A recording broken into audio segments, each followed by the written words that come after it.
আমি কেন DXN choose করলাম, ডিএক্সএনে কিভাবে আসলাম? আমি বাংলাদেশ নৌবাহিনীতে 30 বছর চাকরি করার পর 2010 সালে অবসর গ্রহণ করি এবং এই ডিএক্সএনের দাওয়াতটা আমি পাই 2022 সালে। ঠিক আছে, কতগুলো বছর পার হয়ে গেল আমার অবসর জীবনে, কিন্তু ডিএক্সএনের দাওয়াত আমি পাইনি। কিভাবে পেলাম? যখন আমার স্ত্রী অসুস্থ হয়েছে, আমি যখন চট্টগ্রাম মেডিকেলে ট্রিটমেন্টের জন্য গিয়েছি ইসলামিক হাসপাতালে, একটা স্টুডেন্ট ডিএক্সএনের একটা বক্স নিয়ে ঘুরতেছে আমার সামনে। 3টা অক্ষরে লেখা আছে ডিএক্সএন।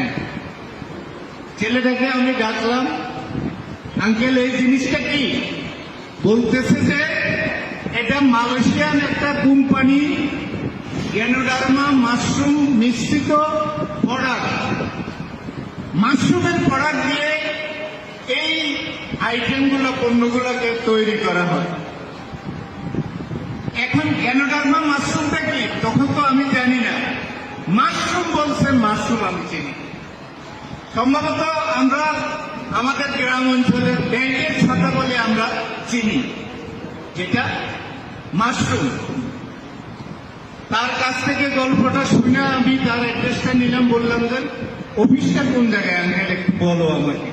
বললো যে আগ্রাবাদ মাজার রোড নির্মাণ এসএস নির্মাণ টাওয়ার।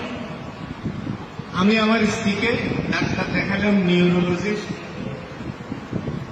ডাক্তার দেখানোর পর আমার মেয়েকে দিয়ে বাসায় পাঠাই দিই। পাঠানোর পর আমি ওই অফিসে শরণাপন্ন হলাম। সেখানে স্টক পয়েন্টের ম্যানেজারের কাছ থেকে কিছু তথ্য নিলাম। তথ্য নেওয়ার পর কিছু লিডারের কি করলাম, ইউনিট লিডারগুলা, তখন এইসব আহসান হায়দারের সাথে আমার পরিচয় নাই, কোন লিডারের সাথে আমার পরিচয় নাই। আমি কিছু প্রোডাক্ট সংগ্রহ করি। তখন করোনার সময়, করোনা পার হয়ে গেছে, কিন্তু বাংলাদেশে কোনো প্রোডাক্ট ছিল না। আমি মালয়েশিয়া থেকে প্রোডাক্ট এনে আমার স্ত্রীকে ট্রিটমেন্ট করাই।